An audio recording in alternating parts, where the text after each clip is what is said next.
al-ura kalimatu taqwa. Wa khayrul milali milatu Ibrahim. Wa khayru sunani sunatu Muhammad sallallahu alayhi wa sallam.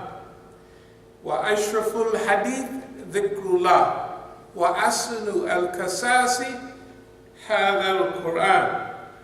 Wa khayrul umuri awazzimuha. Wa shayrul umuri muqtatatuha. Wa asnu al-hadyu hadyu al-anbiya.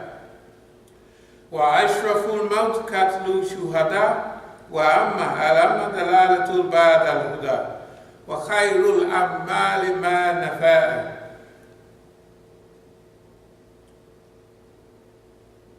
Wa shayrul amma al-kab.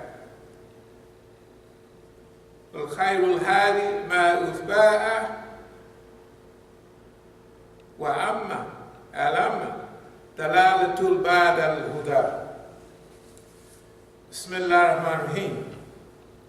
Most truthful of discourses is Book of Allah. The most trustworthy word is taqwa, fear of Allah. Best of the community is the community of Prophet Ibrahim. Best way of life is the sunnah of Prophet Muhammad sallallahu alayhi wa sallam. The remembrance of Allah is the most glorious of all things. The best of all narrations is Quran. The best acts are those requiring the highest degree of will and determination. The worst acts are those based on innovation. The best way of life is the one adopted by the prophets of Allah. The most glorious death is the death of the martyr. The most wretched blindness consists of going astray after finding the right way.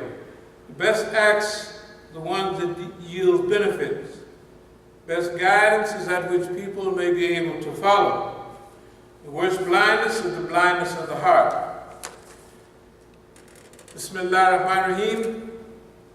Inna Allah yahmuru bil-adli wal-ihsani wa-ita'i dhul-qurba wa-yanha anil-fashai wal-munkari wal-baghi ya'idhakum la'alakum tadhakkarun. فَمَنْ يُرِيدِ اللَّهُ أَنْ يَهْدِيَهُ يَشْرَحْ صَدْرَهُ لِلْإِسْلَامِ. Those whom Allah in His plan willeth to guide, He opened their breasts to Islam. يَا أَيُّهَا الَّذِينَ آمَنُوا وَاتَّقُوا اللَّهَ حَقَّ تُقَاتِهِ وَلَا تَمُوتُنَّ إِلَّا وَأَنْتُمْ مُسْلِمُونَ. O you believe, fear Allah as He should be feared, and do not die except in the state of Islam. وَأَقَسِّمُوا بِحَبْلِ اللَّهِ جَمِيعًا وَلَا تَفَرَّقُوا. And hold fast all together by the rope which Allah stretches out for you, and be not divided amongst yourselves. كُنْتُمْ خَيْرَ أُمَّةٍ أُخْرِجَتْ لِلنَّاسِ تَأْمُرُونَ بِالْمَعْرُوفِ وَتَنْهَوْنَ عَنِ الْمُنكَرِ وَتُؤْمِنُونَ بِاللَّهِ. You are the best peoples ever raised up for mankind, because you enjoin the right, you forbid the wrong, and you believe in Allah subhanahu wa ta'ala.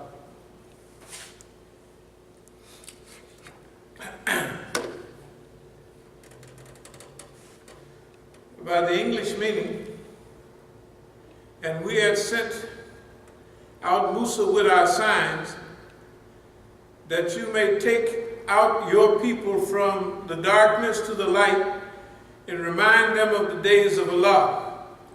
Verily therein are the signs for everyone firmly patient and deeply grateful. When I was in Oakland the other day, I parked for a while on what was my favorite corner. In fact, I was in the parking lot of what used to be my main record shop. And on that corner, it was the most famous corner in Oakland, well, East Oakland. Probably was the most famous, the biggest. And I could see people. I think I recognized a couple on this side of 85th Avenue. it's a homeless hangout. A lot of furniture stacked up down there. When I come there sometimes, homeless, little tents and everything right on the corner. And then across the street on 84th Avenue, kind of catty corner, is a continuation of the corner. And it was in worse shape than this side. But I remember Oakland as being a vigorous, hard-fighting city, confronting evil. Well, it has to be, it wouldn't have been one of the number 1 cities in the United States, and it's one of the smallest. I mean, at that time it was maybe 400,000 people. It was smaller than D.C.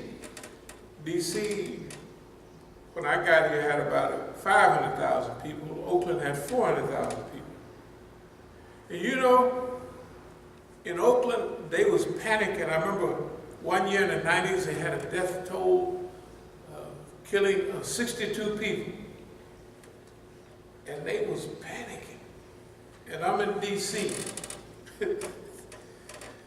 think in the mid-90s, the death toll would run like 450. They would go in the middle, they would say, this is our 6th month of the year of 1993, and there are 222 people dead already. Sometimes they show maps of the city, and then they say this weekend 7 shot and killed. You know what I mean? On the weekend, not the whole week. And Oakland was crying with 62 killings that year. And I think they have never went above 120. Never. They just have and D.C. and Oakland might as well be sister cities. They eat a similar makeup, similar all kind of stuff. Except Oakland is 4/5 at that time the size of D.C. So something was hanging over in Oakland as far as movement and movement mentality. Now on the other side of 85th, down this way a little bit, on the other corner, is our original church. Used to be on 84th and 8th Street. Now it covers the original building from when we got there in the 50s. Then the next one, 1970, the sanctuary. Now the big show from the last 20 years, I guess, something like that. Then on the main street next to that is a big auditorium like. This might as well be called an auditorium. It used to be a used parts place, but it's a gigantic building. Now they have a stage in it and everything. And when we talk about nonviolent resistance, when I look at that church, and I look at the property they own and the money they collect and the people, that is a perfect setup. When I go back next time, I'm going to them with directly what I saw and what we talk about. You got enough property that you never use. Let's forget about the little Spanish churches they didn't open up the streets down there. I don't know how much property they have. Allen Temple Arms is a low rent housing. Some of my friends live there. You know, nice modern apartments. And they stay there for 200 and something a month, and then the other place, $245, my partner told me the other day. And everybody else that rents around Oakland, they pay $1,500 for a studio. $1,500 for a studio. And for a house, God knows what. Point is that we looked at Oakland in a certain way. And we looked at its past, we looked at its present, and we looked at its possible future. And that's what we focused on. Is it a city or a person that once faces enormous, huge challenges, sometimes go through different phases of life And at one period, they may be at the bottom. All of us sometimes hit those type of, not all of us, but most of us. We hit at times where we ain't got no money coming in, we don't have no possibility of money. Our wife may have loved us dearly, but when we couldn't pay bills for a while, she might have got tired of just working and supporting you, although you're going to look for a job every day. It may not be one there, but anyway, things change. People fall in love, they fall out of love. Just when you think everything will hit bottom, the bottom falls out of the bottom. That's the way Oakland looks. In all those scenarios, when it's a good story, there's a great hero comes back. This is the dilemma. The great hero might be somewhere in retirement. I done had enough with saving humanity. And the people come and say, one more go round. Big Jim, you can do it. We need your help. You know, we're in a tailspin. We're at the bottom. Nobody loves us. Everybody's forgotten us. And everybody's left us here destitute and alone. Sometimes, if it's a good movie, if it's a good book, the old hero rustles himself up, gets back in the game, dusts himself off, and we have a happy ending. That's mostly in stories, of course. But life is a story. Your life is a story you write. Your life is a book you write. Remember we said before, if there's a book that you want to read, you got to write that book. Right? If it's a story that you want to hear, right, you got to bring that story alive. They don't have it in the library. We've been researching for 40 years the process of revival of the Negro community, revival of the black community. How can we put together a package to bring us back even to just where we were as a black community? There's a time people didn't shoot each other in the black community. It would be one shooting a year or maybe 2 years. And everybody would talk about it for 10 years. You would think it happened last week. Yeah, man. What was the old song, Stagger Lee? You know, they sang the song about it. People got shot and they had a fight in a barroom brawl and the dice come up funny. You'd hear about it for years. Then we lost all of that. We lost all the neighborliness. You know, like, you just like to see niggas. You know, I mean, black people just like to see.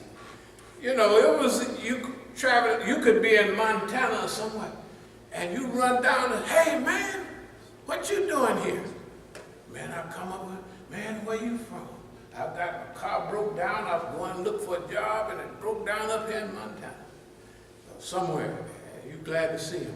You're traveling on the road, going on Route 66 of all places. And you're traveling from Mississippi, Arkansas, anywhere you want back there, and you're going to California. And you pull up at a little makeshift rest shop there, rest stops.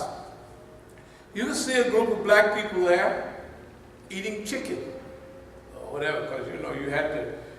Fried chicken was the main thing we took on journeys because it would hold a little while. And as far as going in them other places and eating, you can forget that.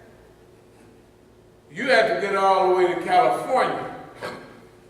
And we got our protest, so I said, you think I want to go in a white folks joint that can't cook no way, and then they're going to see us from me? What they going to do to that sandwich? You think I want to eat that? I'd actually go to the grocery store and get some meat. We used to always eat the cheese and crackers or something like that. That was it for me. But they wanted to protest. I said, you think I'm gonna beat the door down of somebody else's joint? And he frowning up at me?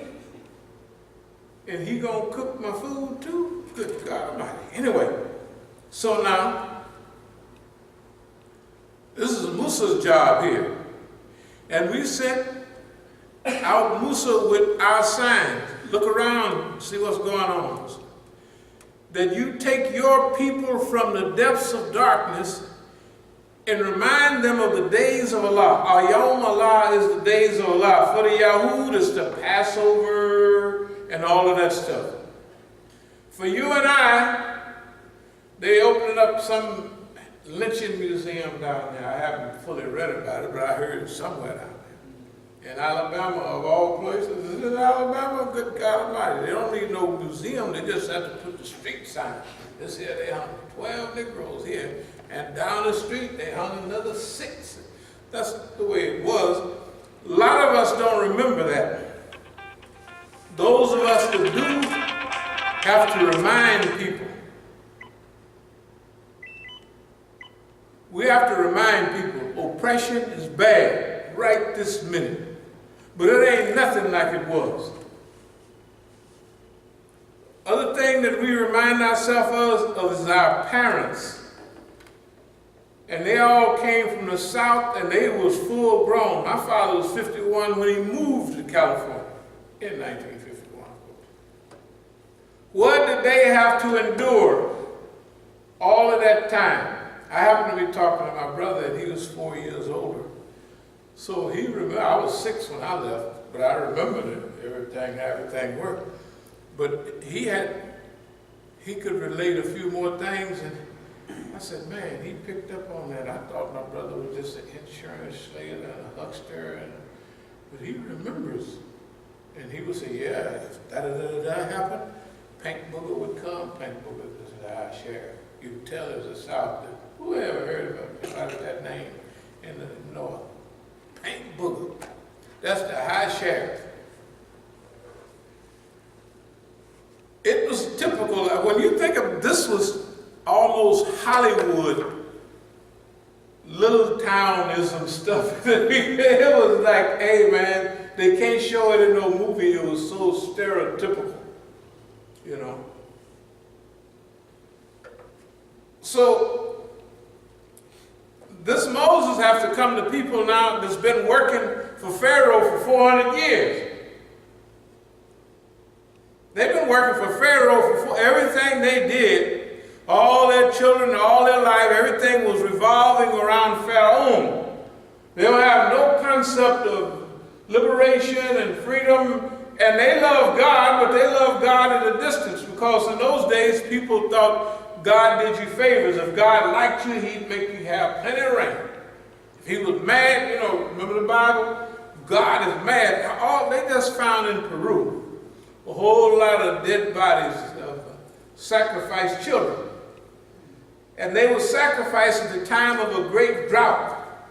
Why did everybody do that? Are they crazy? They thinking God is mad at us, so we're going to throw our children off the cliff and make him throw a few virgin girls off the cliff, or send them somewhere, cut their throat or something, and send them in there.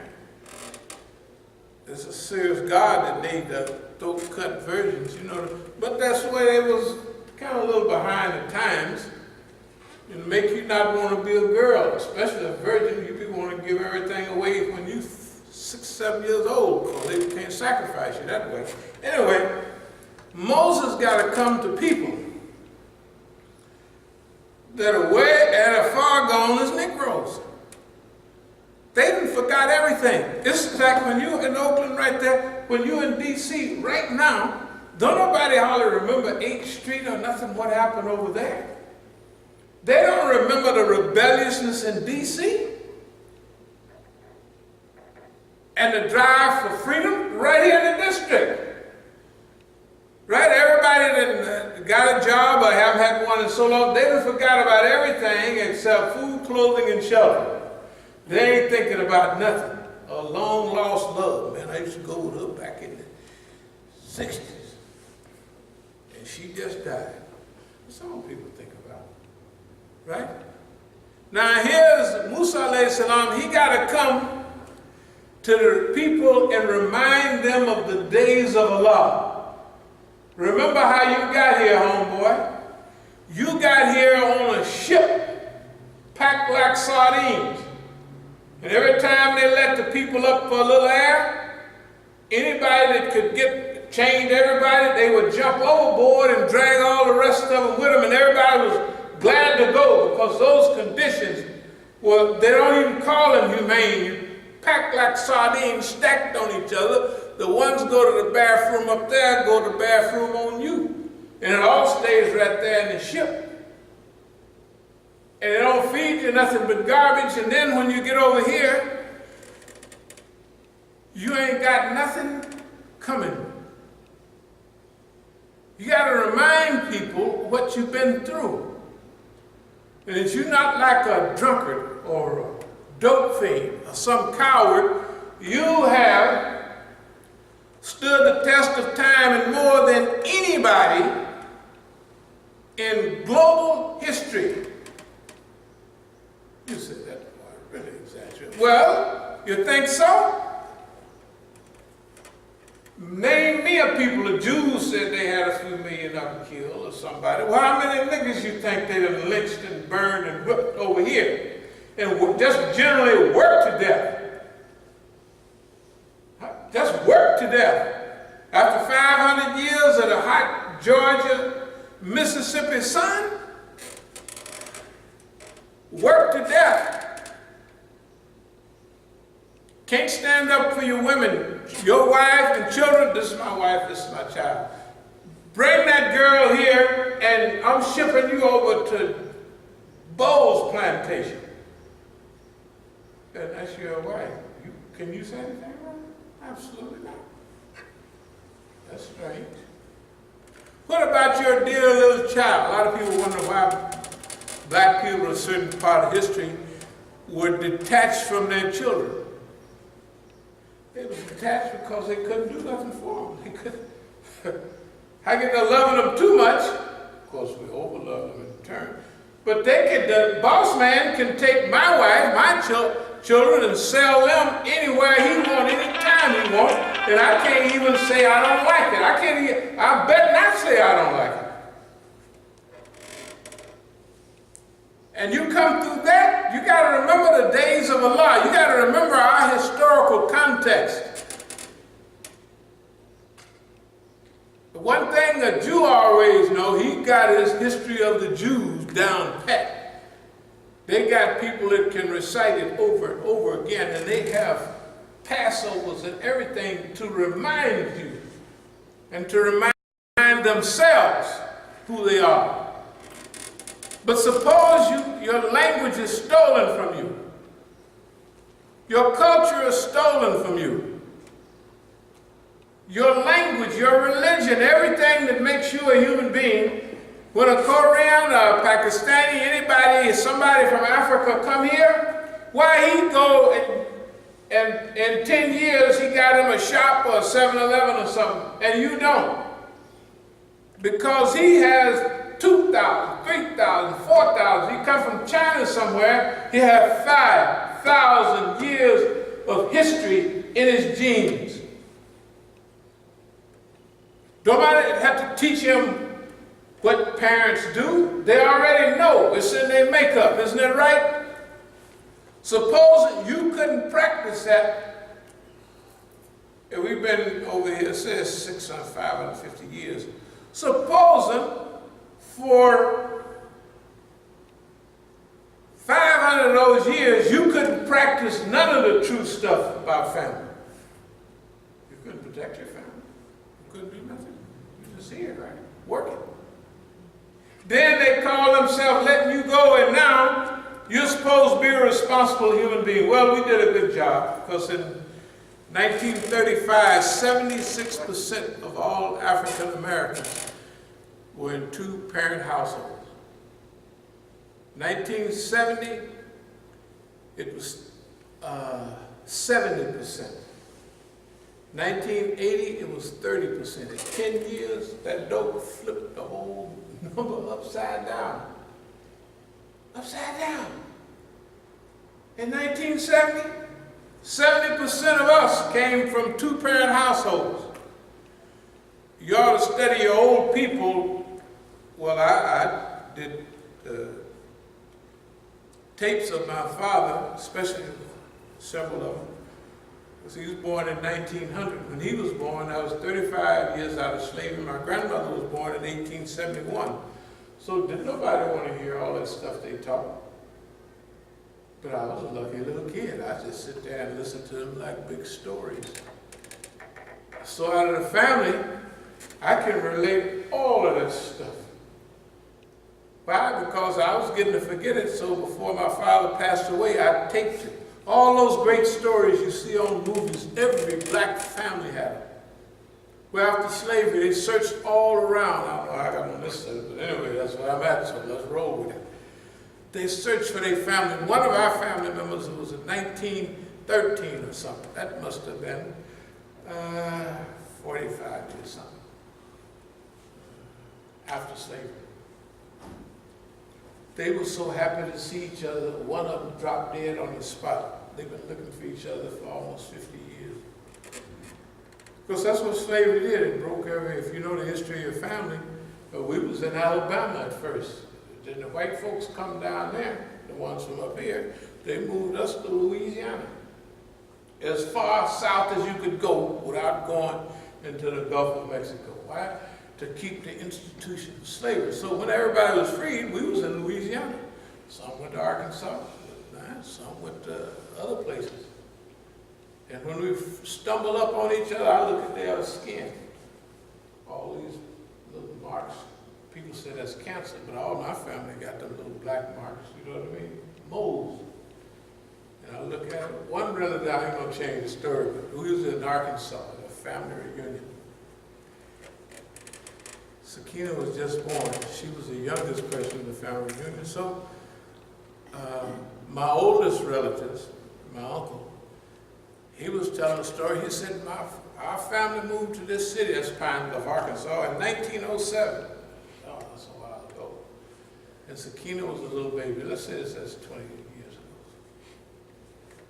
So when we was in the little town next to us, which is almost the same, we went to a big church picnic and we looked on the deacon's name, the preacher, and we said, that guy's name is Reem, same as ours. So we asked the old people. Now, one old man, he was 102 then. I said, did you know my father? He said, yeah, we used to run together. I said, so who is that? Reem's there. He said, that's the deacon. Say he lived right over there. And he was one of y'all relatives. So we went to his house and he was taking a shower. So we hollered in there. That's what you do in the South, you know. You just holler. That's where hollering coming from. If you live way down the street, you're gonna walk way down there and you holler down. That's what hollering is about. You didn't have no phone unless you was strange. So you holler at people. That's what hollering is about. You just holler down there. So we hollered in the house. We say, our names is Reams and we just come out here from California. We see that's your name too. He said, yeah, I had some. He hollered back right there at the door. He hollered back out. Yeah, I have some relatives in California. They went out there 50 years ago. He ain't seen us 50 years. We ain't seen him, but he got there a little after we left. And so anyway, I looked at his skin. I said, yeah, that boy's skin looked just like. He was 82 years old and he was in good shape. So Moses have to go to a people that don't have no contact with no independence, no freedom, no justice, no nothing. Isn't that right? That's what the Quran say. Go teach the people, bring them out of the depths of darkness. If you don't think the Negroes in darkness now, you need some light in your life. Boy, it is dark. I don't care you work for the government. I don't care how many paychecks you get. You are enslaved psychologically and every other way, and they shooting more Negro children down today than they ever did. Just because you don't hear it on the news. You travel through a town, so-and-so got shot, so-and-so got shot, all day, all the time. When they don't show you one little black kid getting shot in the news, that's just because they haven't put it in there. But it's going on every day, all the time, all over America. Teach them to remember the days of Allah, not only the whip of slavery, but the degradation, the humility. Verily, therein are signs for every patient, deeply grateful. Now we're going to get to something. When Allah do something to you, for you and around you, if you look at that sign right, you're grateful. You're thankful for that. I'm going to pick it on up. And when Moses said to his people, remember Allah's grace upon you, when he rescued you from the host of Pharaoh, they inflicted on you the evil of persecution and slaughtering of your sons, keeping alive your women folk. Y'all don't remember the old songs, waiting for my child to come home, all that stuff. Black people was in morbid fear 1-2 generations ago, during my time, of losing their children. So just go back and listen to all the gospel music. Listen to all of it. All of it was related to, most of it was related to losing a male child. A boy just sitting there, standing there in that cotton field and look at them long rows of cotton, look at their shack, look at themselves, and they get up and walk off. Wouldn't say nothing, just get up. That was a custom when they would walk off from Dixie. And that became, that was a lifestyle. Most of us came up here, Chicago, California, anywhere, to get away from that degradation. So we have to remind ourselves a little bit of where we came from. And that you are a player or you're involved. Now I know there's a whole group of house people who don't want to hear that because they're in the house. Well, that's why they got you in the house, so you don't want to hear about that. Oh, boss, I don't work. I'm a house nigga, boss. I don't know nothing about all that stuff like work, right? It was a trial for you, and it was very grave. And when your Lord proclaimed, if you express gratitude, I will indeed give you more. But if you turn ungrateful, my punishment is very severe. I'm going to go to a little part in the second part of the Khutbah about why we're grateful. When we went to California in November, one thing happened. I took a box with legal records of 3 cases. I mean, the same case, but one go to NAACP, one I'll take to one to ACLU, one to an attorney, you know. But I want to present it to them and get feedback. I'm going then in November to fight the case. They arrested me 2 times, and I'll show you that they arrested me at gunpoint. I didn't even know that was a armored vehicle, what they call a tank, outside the Masjid, you know. I mean, the record shows that. But what happened? I went through those changes. That's November 13th, I got arrested, went into jail, came out on the 15th, the 16th, or something. And the next day, the 17th, I went back to jail. Then when I went out here the second time, first of all, that was the greatest experience I've had in a long time. to go through the same old jails. Well, the new jail is different. But you know, I had an experience. I looked at everybody. The experience of herding people through a system. Very efficient. You'll get up at 5 in the morning, you'll go down and throw your old raggedy lunch, you'll go down the same they do all over the place. And you're in the court by 8 o'clock so they can have you in there by 9. You're sitting in the back of the court. And they let you go, they keep you, they got this violation, that violation. It is an efficient system of oppression. It has nothing to do with right and wrong, truth and falsehood. It has to do with the open and clear oppression of a people. And I watched that, and I used to go through that a lot. And then I thought, man, the last 40 years, 38 years, 39 years, I haven't did but a hot minute in jail. And everybody that was looking at, that's all they do.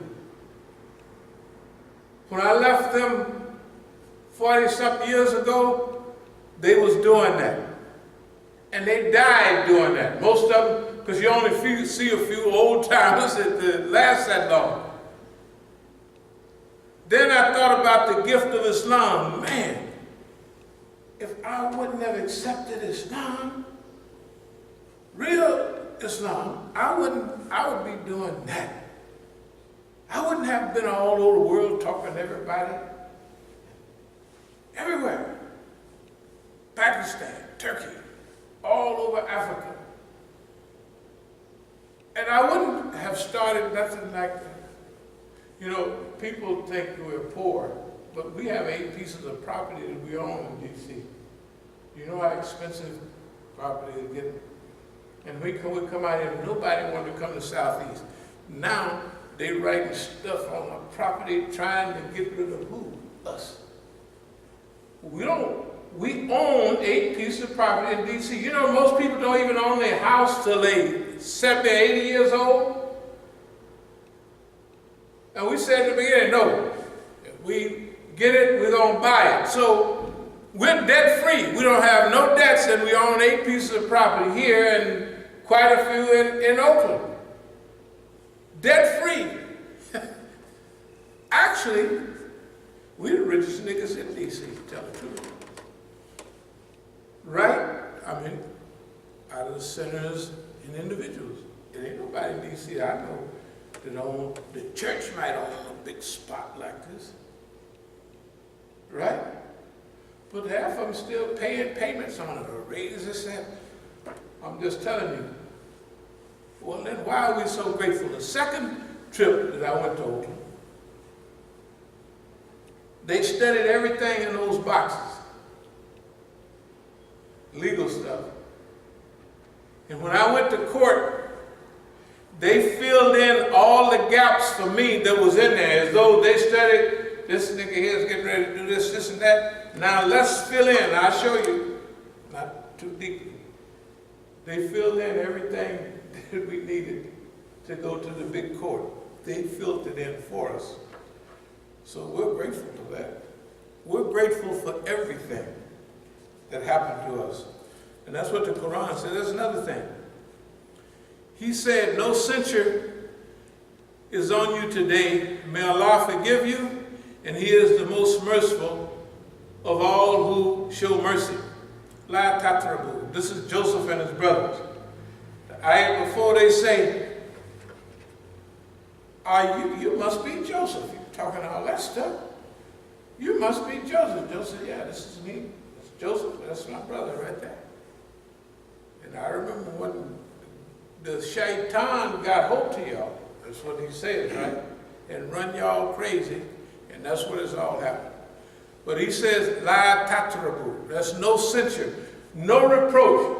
I ain't got nothing against none of y'all. Isn't that what he said? He said, I ain't got nothing against none of y'all, and we got work to do. The world is starving to death. The only place got a little corn and where is in Egypt. And God has put me over all of the storehouses of the king to feed that whole region. So I ain't got time to be here mad at you. And you don't have to worry about, man, he gonna pay me back good. He got all that power, he gonna hook me up good. No, absolutely not. That's what Yusuf said. That's what the Quran is there for, to teach you the highest and the lowest lesson. Oh, my sons, you all go and make inquiries about Yusuf and his brother, and never give up hope of Allah's mercy. Verily, there despair not of Allah's mercy except the unbelieving people. Go and see about this, before they recognize who he is. Their dad is telling them, go and look for Joseph. So the old man is going crazy, man. He ain't never forgot Joseph. You know, remember y'all, that was our brother who dove down the well. What happened to him, I don't know. I know the people that come by, we say, you can take him for a miserable price. The Quran said they didn't know his value. Right? This is common. Snitches, stool pigeons, sell their brother out. Fred Hampton, remember him in Chicago? The guy O'Neill got a $300 bonus for giving the whole setup and getting them killed. That was a good bargain for the white folks. Go see about Joseph and his brothers. Never give up hope of Allah's soothing mercy. People, the only people that give up hope in niggas is people that don't believe. That's what the Quran says, my interpretation. I don't care how bad the folks act. I don't care how upside down and backwards and stupid they act. You go see about it. That's your job. It's all throughout the Quran. Don't worry about whether, man, you're going to forget. Yes, you better forgive him. If you're going to take the high part, you got rights. You can be mad at him if you want. But it's best for you if you but knew. Forget about it. La tafrabu. That includes all the tattletales, all the snooges.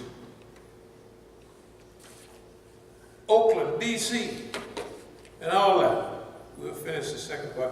Abu Hurairah radiallahu anhu reported the Messenger of Allah sallallahu alaihi wasallam said, a grateful eater is in the position of a patient fasting man. We're getting close to Ramadan. One of the brothers always talks about one of our brothers here who's a grateful eater. Well, if he is, he's in better shape than me and you fasting and turning flips all the time, because that boy is grateful. Boy, this is, thank the Lord for whoever cooked this. Look at the combination, and it's still warm, and this part is cold. They're a grateful eater. You starving to death. Inside making noises. Breath smells bad. And you ain't in good shape as that person who has cleaned the whole table and happy about it and thankful. Huh? That's how Islam is. Now, that's the value of being grateful. There's another hadith. It's reported, Abu Ja'far radiallahu anhu reported that the Messenger of Allah sallallahu alaihi wasallam saw a man of the dwarfs and fell down in prostration. So the Prophet ﷺ saw the dwarf people, and he went into immediate silence.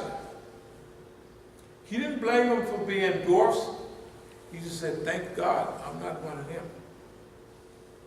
You see? He fell into prostration over thankfulness to Allah that he wasn't one of them. If he was, he'd be all right. He was a prophet. It didn't make no difference. But he was thankful and grateful to Allah. When you see little Negroes, small timers, right? Dwarfs, intellectual dwarfs, moral and ethical dwarfs will cut your throat for a big supply of $2 bills reaching to be 22 bucks. They'll slit your throat from side to side. What do? You say, I'm glad I'm not them, and jump in the side. I ain't like that. Whatever I am, I ain't like them. The dwarfs. So when you see little teenage people that act teenage, thank Allah subhanahu wa ta'ala that you're not one of them. Makula kali hala, astaghfirullah.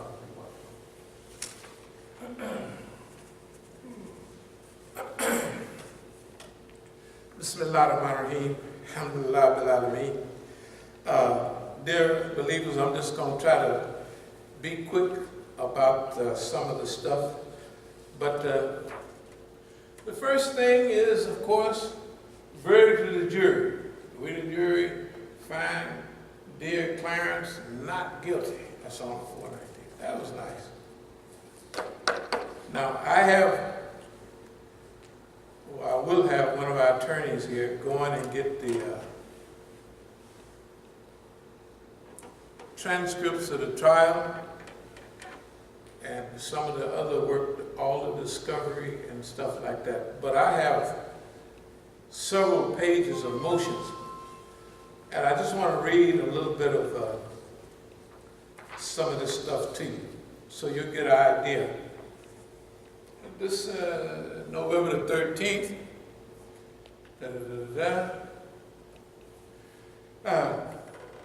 OPD was dispatched to 8210 MacArthur Boulevard, which is the same building as 8208, for reports of criminal threats.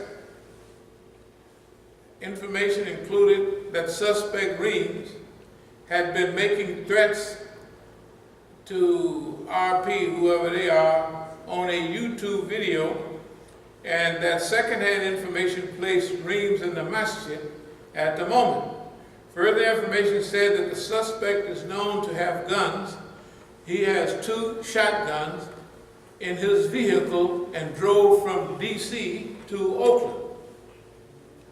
Now, this has a SWAT team and everything. When I open the door, there they are, you know, the little red light on it. And there they are. Tank, well, they call it an armored personnel carrier or something, but it's a tank, you know. And there's the police with their SWAT stuff. So, let's go on a minute. When officers arrived, they contacted reporting party, Sequila Mujahid, wife of Victor, they call her Mukhtar, the victim here.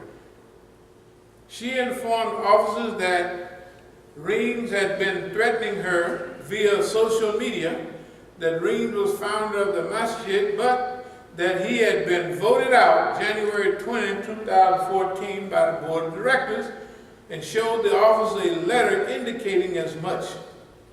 Sequila advised Reams may have gained access to the building through something or other, Another officer, it's on the court record, of course, another officer spoke with Mr. Mujahid, who said that Reams had posted videos on social media stating that he would 187 Mujahid and his wife, and that he, Reams, had gotten a green light to take out the Mujahids. Now, of course, y'all have been videoing all of this, and don't worry about it. Of course, none of it is true. Have you ever spoke to people that don't tell no truth? Sometimes, most people tell 80%, that's just 80% lie. That's a big liar. But not 100% lies. Reams was contacted exiting the building through the front door. I'm walking out freely. He complied with orders and was taken into custody with guns drawn without incident. This is what the SWAT team, now they the SWAT, you see the SWAT team. A search incident to arrest revealed missing keys on Reams' car ring, Then a SWAT team cleared the building, finding no one else. That means they didn't search for weapons and everything, which they know wasn't there because the police had him say that. But we're going to just go through. When Mr. Mujahid walked in the building, he noted that surveillance cameras, he even put cameras all over it. Of course, it's our building, it's a big deal. Remember the legal paperwork? Because I said I took out that. Now, the brothers here, there's a few brothers know I was putting this together. And some even saw me put it in a car, mail, mail bag boxes.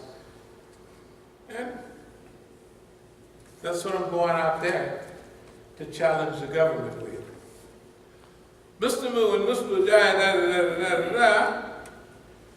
he says, further, Mr. Mujahid noted that there was a travel bag near the front door containing documents such as tax forms, property accounting forms that belonged to the organization and not Mr. Reams. That, in other words, the stuff I brought was not his, that was not mine, it was his.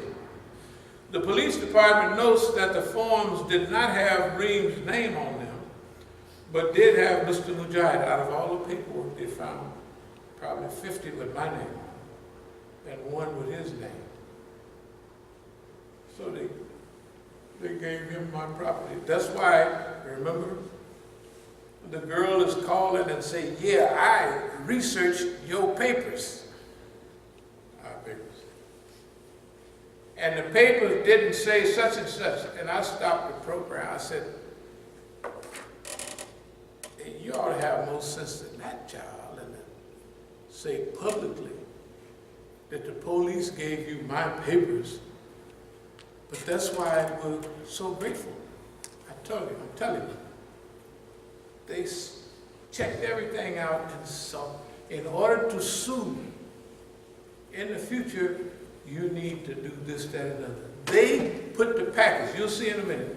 They put the package together. I was going out there to put up the package together. Everything that I needed, they put it together for me. Let me speed up a little bit. OPD was dispatched again.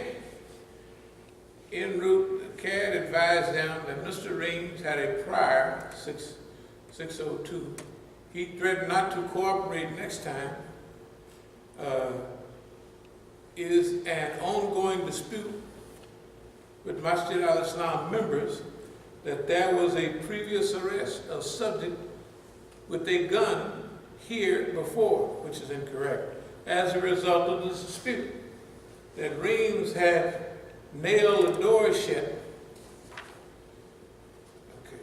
Upon arrival, OPD contacted Mr. Mujahid, who advised that Reams has not allowed and the property after being voted out, and that he may have gained access on and on and on. The last one I read is, similarly, on November 13th incident, they're trying to exclude evidence, should be excluded. First, while the incident has marginal probative value, any probative value is outweighed by the risk of undue prejudice. The jury may hold that the people, Masjid al-Islam and Mr. Mujahid, in fact, that the defendant was removed at gunpoint, or that he was accused of having weapons but had none. It goes on my fashion. Now, you got to think in modern times, you're going to call the Oakland Police Department on another brother. Now, let's take something before we go to that.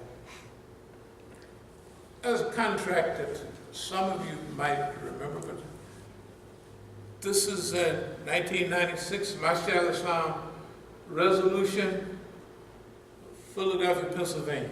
This is our contract for bail. And we have over 1 or 2 articles on bail. So that everybody that took allegiance knew what they was doing. We have those now.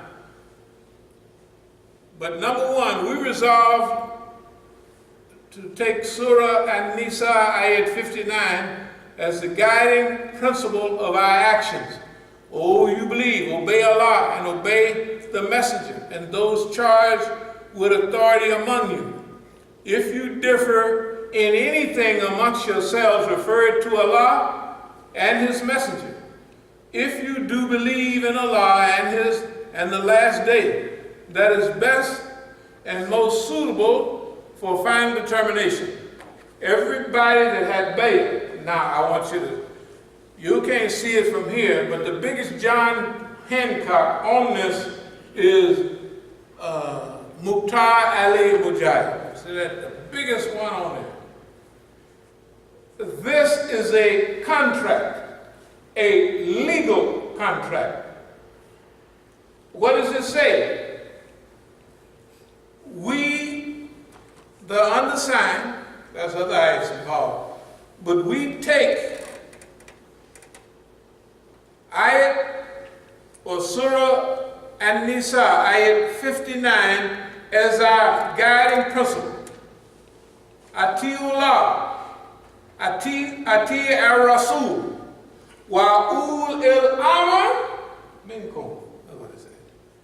Obey Allah, obey the messenger, and those charged with authority minkum, from amongst you. That's the guiding principle. And then, back to the English meaning. If you differ in anything amongst yourselves, refer to Allah, that's the Quran, and to the messenger, the hadith. If you do believe in Allah in the last day, it don't say, if you want to make a slick move, join the police department and cook up a scheme to get rid of the dear brother. And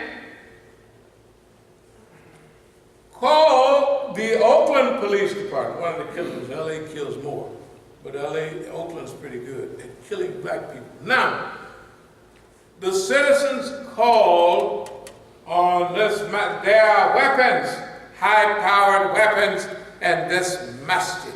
And a guy in there is Clarence Reams. Y'all know his record. So what can the police do? They can blow the building away. They don't have to do nothing. They got a call. What kind of Negro would call on another Negro and do that unless he is crazy or unless something is wrong with his moral character? You would have to hate somebody a lot to call the Oakland Police Department 4 times. I'm not going to go through all this. This is what our dear friend did. And they come, the SWAT team comes. Now, this gets around the world, but do you know it's not important. It's important to me because it does important to me, but it ain't important to nobody else.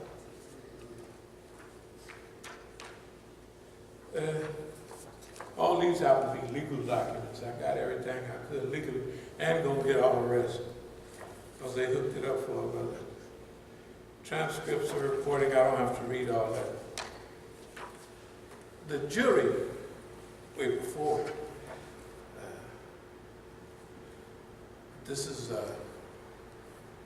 part of the opening statement that the lawyer's gonna make.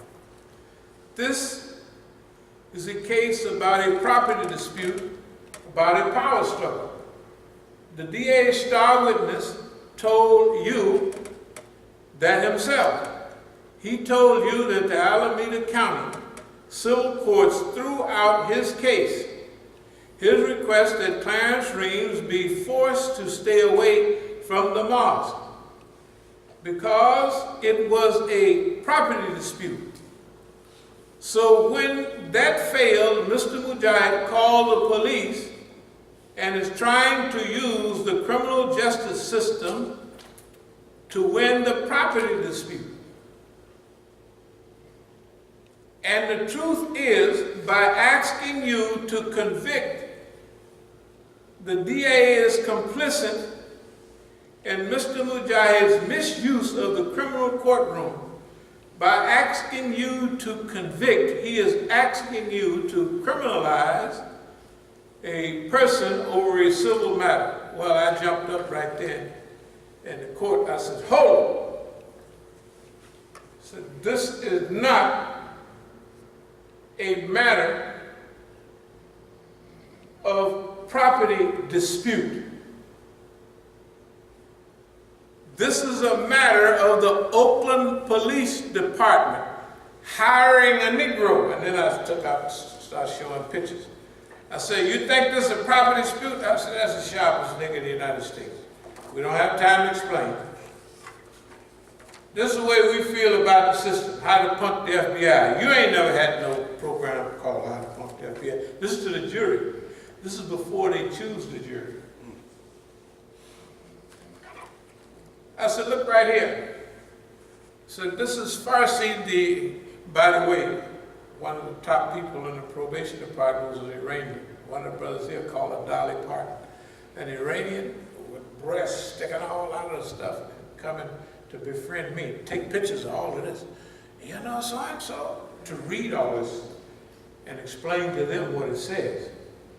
The next day, the whole probation, now I got a public defender, of course I can't afford anything else.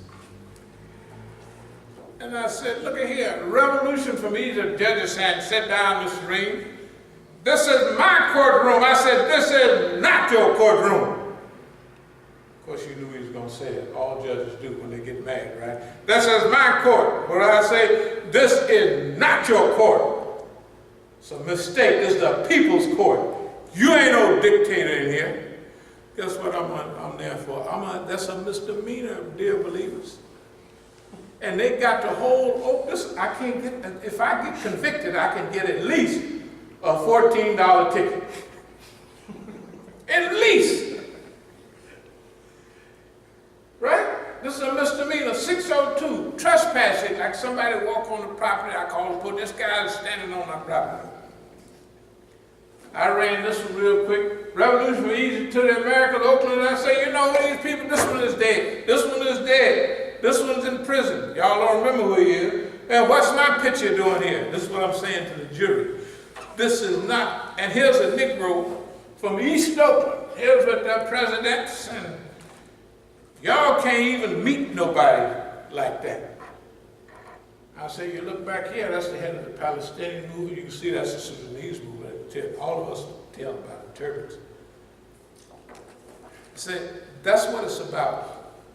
It's for a young nigga growing up in East Oakland and reach the pinnacle of political and religious status, and they don't like it. That's what it's about. So then I sat down. They run out. A couple of police in there. You're going to have to take it easy, or we're going to put you in jail. So, of course, I said, I done survived 3 assassination attempts here.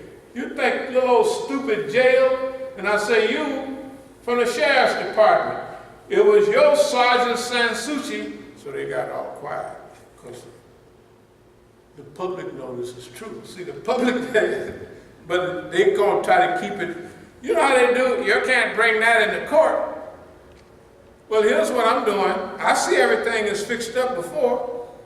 So I'm putting blocks. I'm treating it like it's a murder one case. He's not saying strike nothing from the record. That's on the record. The next thing, I say, look here. I said, number 1, this is not a property dispute.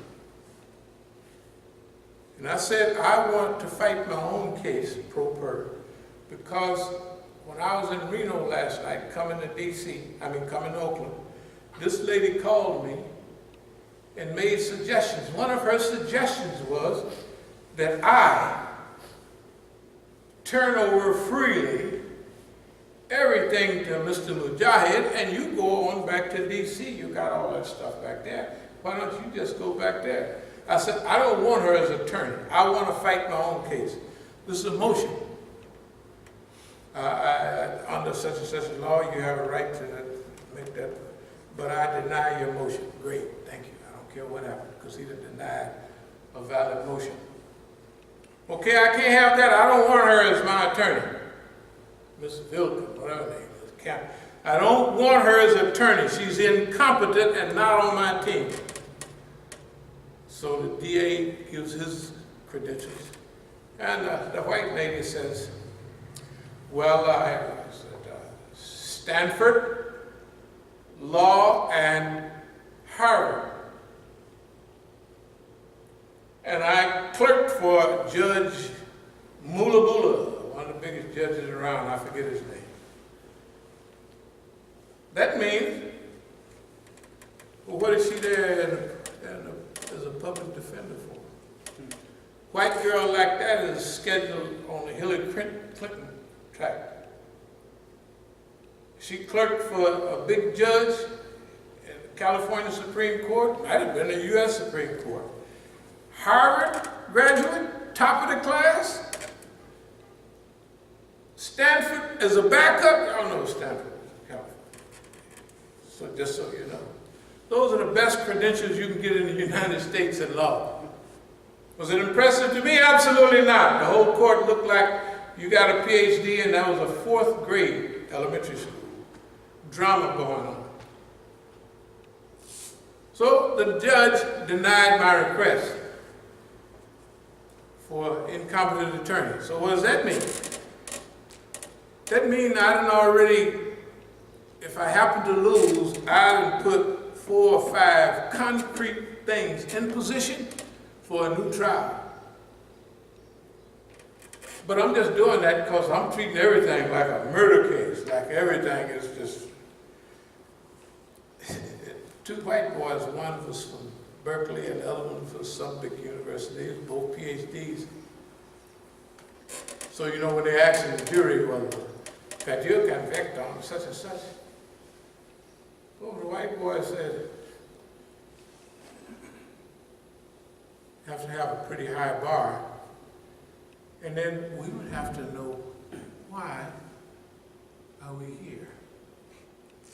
Why is there 60 people going through a jury selection process? He didn't say all that, but that's what he was meant. Why is it holding up the whole court for weeks? We haven't even selected a jury. We've been coming in and out of here for a week already. They would have to show, why are we here? Of course, they excluded, you know, when they have a preemptive, they said we get that white boy, and that other guy, he's a professor too. Get rid of him. In other words, anybody that could think over the 2nd grade level, they got rid of him. Let me read a little bit more and I'll close.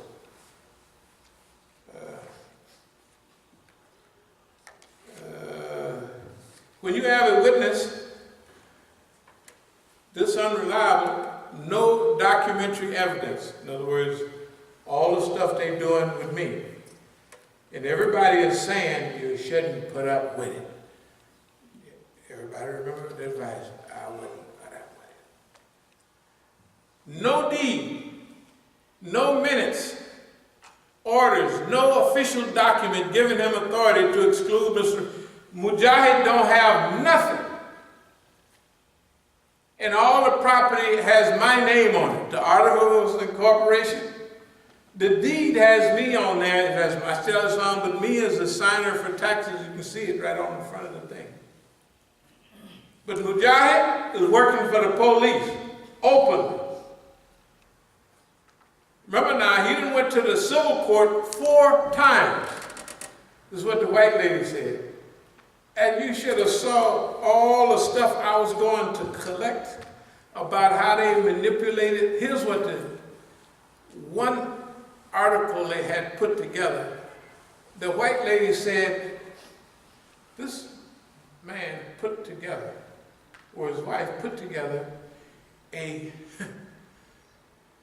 computer-generated paper, document. That means she typed it up on the computer and they signed it. They got access to our accounts, and they can do, I can sit there, I've been living there for 35, 40 years at a time, and they can come and put me out, because that's what the police want them to do. This is the trick all the time. Get me focused on Mukhtar is the problem. He's not the problem. It's always the government. Even in the dunya, we never let no nigga set you up to fight another nigga. Do it all over the world. Divide, conquer, and rule. That's why we ain't never fought nobody. That's why we had the most powerful organization in Oakland and never hurt nobody. That's why the Negroes here spread, y'all probably younger, you can't imagine the fitna here. We call ourselves Masjid al-Islam, the Negroes call themselves Masjid al-Islam. If we sell our nicest mango juices, banana date shakes in D.C., probably in this region, of course, the other Negroes around here try to copy that. Rumors, y'all didn't know this was a Shia masjid, did you? You didn't know. That's because you don't pay attention like they do. It's a Shia masjid, and we do everything but bury little babies over here, sacrifice and all stuff. And that you can't pray there because the masjid is on a graveyard. Y'all didn't hear that one, did you? Because you can't pray in a graveyard. Y'all didn't hear that one? Well, that was a big one right away. The old lady used to live in 4481. She had been there, I don't know, she might have been since 19. And we have a friend who was here since the 60s. She's already an old timer then. She said she'd been living there since 1921 or something. I don't know. She probably that. She was old enough though. 1931, 91, somewhere back in the old days. So I asked her, are there graveyards around here? Yeah, school was a graveyard. They cleaned all of it. That school up there. That's, of course, still a graveyard. But a graveyard here? Not since I've been here. And I've been here since whenever. So the Negroes lie. They put out anything they want. Now here's Masjid. I'm going to come over. I'm going to wrap it up. You wouldn't imagine how hilarious this was. So this is what the lady is saying. No official documentation giving him authority to exclude Mr. Ream. The duty to investigate becomes even more important. Now the duty to investigate on all the stuff that we have, stack after stack. Have you ever heard of CARE investigating? We had 4 or 5 programs in front of CARE saying, we're alive, we exist. Please just let us in. We just want to say hi. The only thing we got, the more we came, the more black Suburbans pulled by. Remember that? All the black. I said, man, all the white folks now is driving black Suburbans all of a sudden. Every one of them. And interested in what we're saying. But no national organization will come to your masjid with armored vehicles. Who else in America? This is what it says. Armored vehicles. SWAT team. Which masjid? None. Does everybody write a letter saying, dear Imam Musa, that was terrible what those people did out there? Not a one. Something's going on. We either big time or we're zeros. Either we don't exist or we shaking up the system. You take your choice. I'm going to move to the end. The duty to investigate becomes more important. But we know the officer did not do this. He did not inspect the lockbox. He never asked Mr. Reams whether he knew the combo or whether Mr. Reams had his own key. The officer you heard did not even write a report. He should have, because of the use of force, right? But he violated his own department principle. Didn't even write a report. Because if he wrote a report, it would look pretty bad. He didn't follow up on internal affairs. I mean, we done made 2 complaints with the police department, against the police. He didn't take any witnesses' statements. The people standing around say, hey, why y'all putting this guy in jail? He's been around here since I was a kid. He didn't go back and talk to members of the Masjid. He didn't access property records. He didn't even go to property records and say, well, whose name is on this? Because I'm saying, hey, I got the paperwork right here. We don't want to see that. They wouldn't. And if he had done anything of these things, he might have the information you need to know beyond a reasonable doubt what happened between the 2 men. But they didn't happen. That didn't happen, and as a result, you're left with a question. I want to just read 2 or 3 more times. 2 reasonable conclusions. This are closing statements or statements for, you know, when they show pictures on the wall of stuff in the court now, they got a lot of stuff. He also came in here and told you that he thinks the defendant, broke in a back window, a 1 foot by 1 foot window. That's the way Mujahid described it. They said, how tall is our window? That this, I'm going to cut down a few pounds. Don't worry, 250, I'm just going to say 250. Maybe I'm just slightly lying, but don't worry, I'm only off by 10, 20 pounds. But a Negro my size went in through a 1 foot by 1 foot window. This right here. I went into a window this big, this up high. I had to climb up to it. And I went into a window, yeah, this is 8 by 11. Just put another 4 inches way up there. And I got through that window, getting off the ground. You should have saw the jury. You know, they shot my son's dogs because they was flattening the tires. I took the van down to that building. So Mukhtar says, the people asked him, did you shoot Mr. Reeves' dogs? Talking about the guard dogs, my son's dogs. You're an old mean dog. But these is friendly mean dogs. They just look mean. And Mukhtar knew the dogs. He hung out with them for a year. So they said, well, how did that happen? They said, when I got to that Masjid, to the school, I went to my desk where I keep a Glock or a 9 or something. And I loaded 1 clip, put the other clip in my pocket, and I walked through the building. And when I walked into the main room, the dogs got up. They said, well, did you just close the door? If you see some dogs threatening you, right? He says, no, I didn't shut the door. I walked on through there where they was. Then what did you do? It said, I shot them 2 times.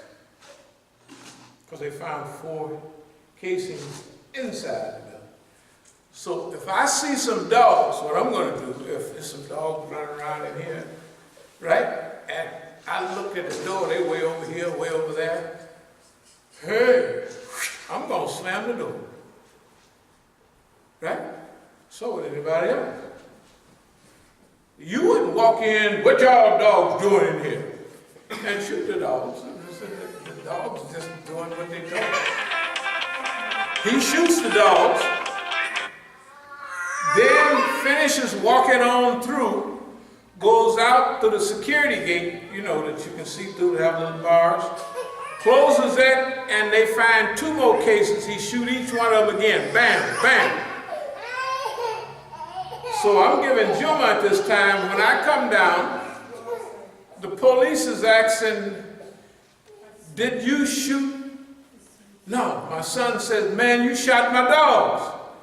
And Mukhtar says, a white jury, of course. Yes, I shot two dogs. Right. Yeah. A few minutes later, when the judge cleared the court, he said, Mr. Reeves, talking to me, he says, I suggest that you don't take the stand. Mukhtar did such a bad job. The people asked him, my lawyer had a picture of a deed with my picture on it. Now, when it comes from the department, it don't have your picture on it. But I have so many hassles with the police that I have some of the deeds, especially the one from Oakland that says send all paperwork to 5021 H Street, Southeast Washington, D.C. So I take my D.C. ID and copy it onto that. Now, when you go through, my lawyer had a copy of what you get from the department, and she had a copy that came out of my property that they gave to Mukhtar. So I said, Your Honor, that lady got one of these things right there. You kick the cool on that little.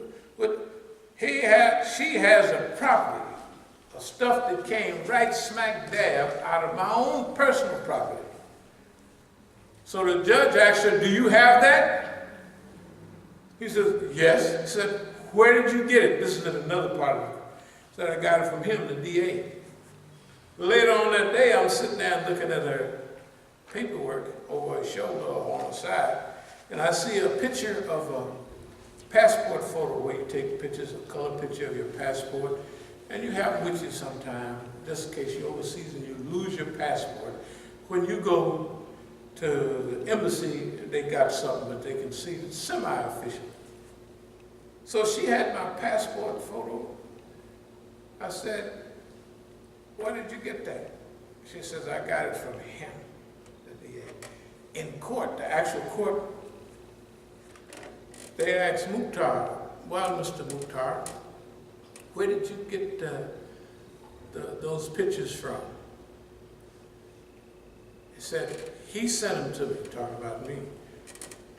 I didn't say nothing. Like, ooh, but the jury said, what? All this going on, and I sent him. So, I want to tell you who the jury believed. Now, how long does the jury go out? Half a day, 1 day, 2 days. You remember they used to have them old westerns, fastest gun in the West? That's what I mean, you could draw faster than anybody. My jury went out at 3:18 in the afternoon, and it came back at 4:11. They wasn't out an hour. They found the brother not guilty in anything else. And everybody in the halls of the courtroom, all the other PDs, everybody was paying special attention to that. And I'm going to read one last little statement, I'm going. This is what the white lady is asking. Where are the minutes? Where are the other board members? Asking Mukhtar. You got board members, you got minutes of a meeting, you didn't got a document here. They didn't have a document. If there's really a board, get them in here. This man met the DA 4 times. He brought pictures of defendant in a squad car because he thought that would help the case. He gave the DA photocopies of his passport, photocopies of his driver's license. But when I asked him why he didn't provide the DA with minutes from the meeting, so if you have a meeting and you say you're the board of directors, you have to have minutes. Well, we have meetings all the time, but how we bought this, we met every Sunday. We have meetings here every Sunday. We don't call them board of directors meeting, but you can say what you want, any questions, what should we be doing. In fact, all of our newsletters have an outline, a to-do list. If y'all remember, a to-do list for DC, to-do list for Oakland, it's all sure. So the guidelines for the board of directors we follow them super duper because there's fiqh on meetings. There's fiqh on everything. How do you conduct meetings? How do you do that? There's fiqh on trials and evidence too. Most people don't pay no attention to it, but that's what we have in Islam. When we have a case come before us, we have to research what the Quran and Hadith say on those issues over and over again. So pretty soon you get to. So now here's Mukhtar. He done called the police on me 100 times. I've been in and out of jail. And the lady is saying, but when I asked him why he didn't provide the DA with the minutes from the meeting where Clarence Reeves was voted out, where Mr. Mujahid was given any authority whatsoever to kick him off the property, he said he didn't think it was necessary. Remember, the police is telling Mujahid, you do this. Because they have many ways, I don't have time, of the government dealing with you. So they study you. They studied our friends. And I told our friend 100 times, I said, have a sense of humor, man. Don't take this stuff serious. They mess with me no more. I said, oh no, they got you there. I have said this particularly to my good friends, whose name you would easily know.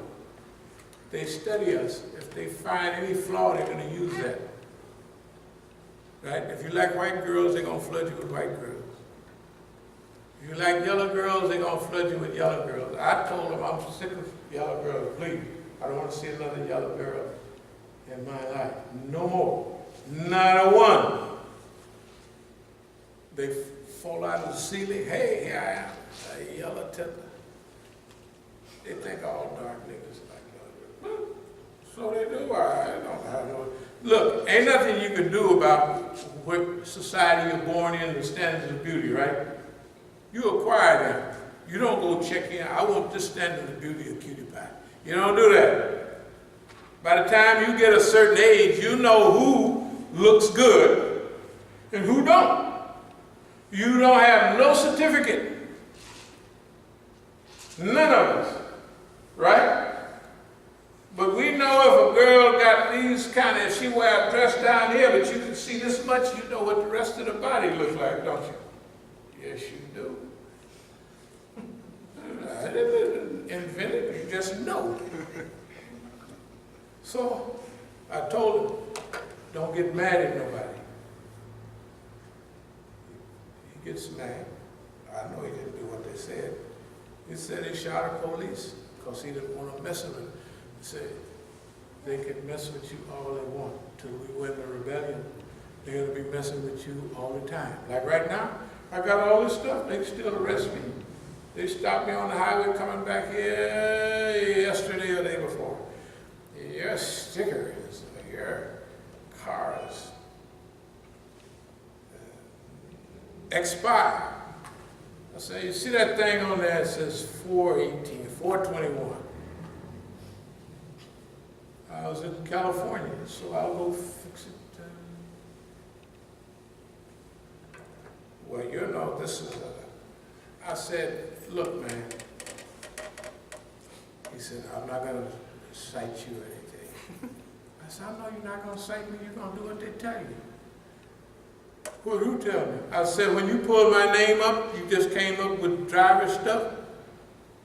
Yeah, I said, you lying. You can't do that with me. So when you pulled my name up, the whole 40-year history comes. And they tell you, let that nigga go. And they let me go, because I got too many stacks of harassment. So one more stack of harassment makes my case. Right? So anyway, we're going to speed up. Mukhtar don't have no paperwork, no nothing, except the white lady called it computer generated. They want to get rid of me. They figure, one, we'll make him mad. Because he was a big nigga, got a good self-image. If you, the garbage man, say, I'm getting ready, that's what he was telling me. We're throwing you out of here. So they asked him, at this meeting, who called that meeting? They said, Mr. Reams called it. Talking about me. So when was it? It was a Sunday meeting. He said, was Mr. Reams at the voting or anything? No, he wasn't there. So the jury was, you talk about, look, this is Brother Mukhtar. I was feeling sorry for him. Because remember, things are changing, and I don't want to confuse y'all. If they try to get rid of you for so long, and now it becomes overbearing, they look stupid. Nobody ever get them there. When the government move on somebody, see, here's the way we done the government. Everybody else, when they mess with the government throw one blow and drop them. Isn't that right? Tell the truth. One federal case, one investigation, one da-da-da-da, and they drop. The people don't even go one round with the government. Right? So polls, they throw everything at us and it glance off. We turn and glance off. And then we make fun of them. Pretty soon, we got the white man up into the 8th, 9th, and 10th, 14th, maybe some of them old fights, 25 rounds. He's never been past 3 rounds in his life with mafia, with the German Bund, with the communists. Remember, every time they focus in, they hit them and they drop everybody. And here it is, they've been hitting the Negro for decades. Now we got them in territory they ain't never been in. We've been in here all our life. You got to understand what we've been talking, psychological guerrilla warfare and work. Where we are now, we done already won the fight, but now we're going to go on and pursue it. This case, with the bank and everything, we'll sue them for about $15 million. They violated the law. They gave our money to somebody else from a DC account. They don't have nothing to do with it. They don't have, like the white lady said, they have no paperwork to substantiate anything. They have computer-generated, right, authorization. And the average person would have went ballistic and killed them. We laughed at them. All of our points was this: I wouldn't take that. They had people floating in here on carpets, coming in wheelbarrows. I wouldn't take that if I was you. I said, you ain't me. Don't nobody tell me who to fight and when to fight. I said, y'all would be crazy. They got all kind of people to try to generate a fight. So I said, no. I said, brother fights when he get ready, and he picks who he's going to fight. You don't pick no fight for us. That's why there's no other organizations alive. That's why 50 years ago, when they knocked Martin Luther King, nothing has happened. You know what we're doing? We're telling the people from Oakland, and a little bit we know about DC, our duty is to tell people what happened. We're the only ones alive that went through the process in the 60s, went in exile in the 70s, came back and became good, excuse the expression, kind of like a Muslim, kind of like, we're not saintly or anything, but at least we praying 5 times a day and fasting. So Islam, the story of America, ain't nobody alive to tell the tale. Imam Jamil could tell part of it, but he's in prison. We got to get him out. What does that mean? That we holding up the bank for 50 years. When it told Moses, go bring the people out of the darkness into light and teach them to remember the days of Allah, these last 50 years, it ain't nobody in the United States alive or out of prison that'll tell the story. And those brothers that do get out, one of our brothers got out a couple of years ago. We all do whatever we can. And then, hey, how about such and such? Okay, fine. Everybody have to do what they do. After 30, 40 years in the penitentiary, you lose that zeal for the fight. We just warming up. I think I got a half another page. If y'all could, no, I quit. Maybe just one more page. 2 reasonable conclusions. When you have a witness, unreliable, no documentary, no deeds, no minutes, I already went through that. In other words, he don't have nothing. He also came here and told you the defendant broke in through the back window in a 1 foot by 1 foot window. The jury was hilarious at that. You know, and it's up high. That means I'd have to get a special corrugated belt to slide me in, maybe sideways. I don't think I could make it in that 1 foot by 1 foot window. And he's telling the jury, they're looking at me. Boy, that boy, look at his tummy. I don't think he could make it. He gets stuck, maybe. Maybe get his head in, get half his shoulder, you know, then you're stuck. You can't get out and can't go to. That's terrible. Impossible. Totally impossible. Not reasonable. And they're just further proof of that because he never mentioned this to the police. He's making it up now. That's what he was doing, making up stuff as they go along. Favor to ask someone, I gotta say this, Ali, when did you become the big chief, the CEO of Masjid al-Islam? 2013. When did you become the chief of Masjid al-Islam? Well, in 2012. Because he made those statements at different times. So you became I became CEO, that's what he put on the stuff, 2014. Later on. The white lady said, could you please tell us when you became the CEO? I told you, it's 2012. Says, but on this paperwork here, it says you became the CEO in 2013. Yeah, that's when I became the CEO.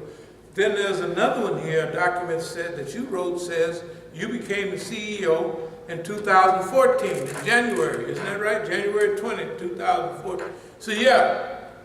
He said, how did you do all of these, all at different dates and at the same time? You know what he told him? That's what I was thinking in my mind. I wanted to say, please leave the brother alone.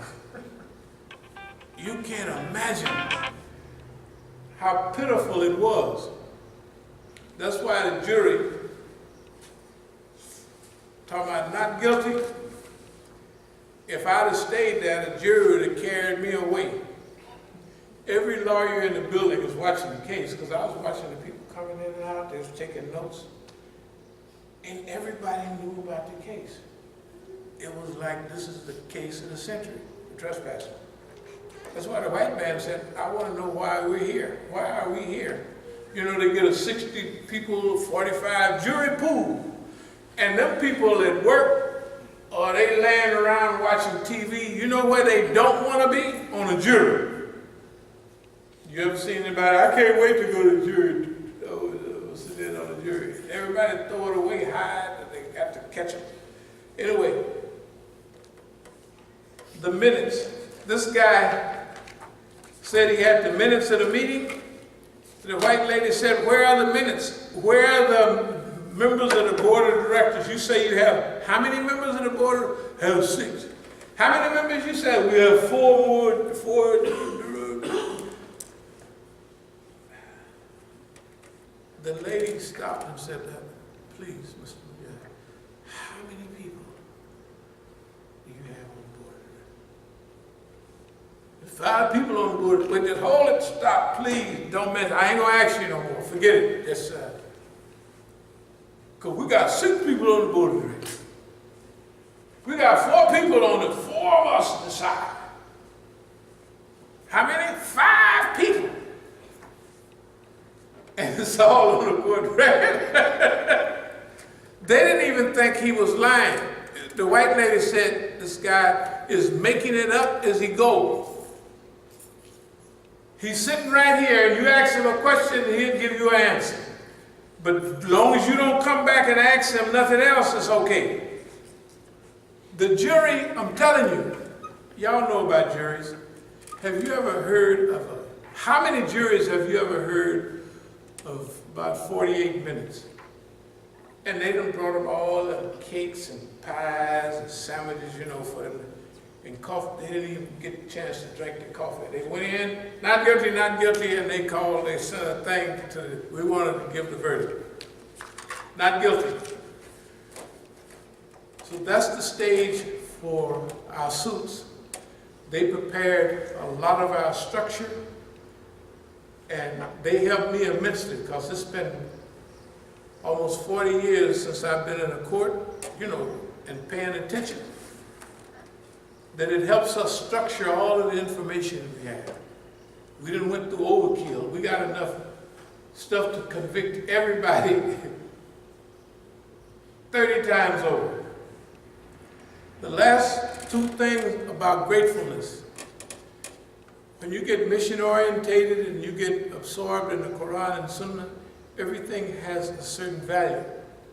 And there's nothing bad. Remember, the hadith, there's nothing bad for a believer. If good comes to him, he's grateful. And if trial and tribulation and fitna come to him, what? They have sabr. So nothing bad can happen to you in Islam. If you get super sick, that's Allah giving you a chance to purify and cleanse you, right?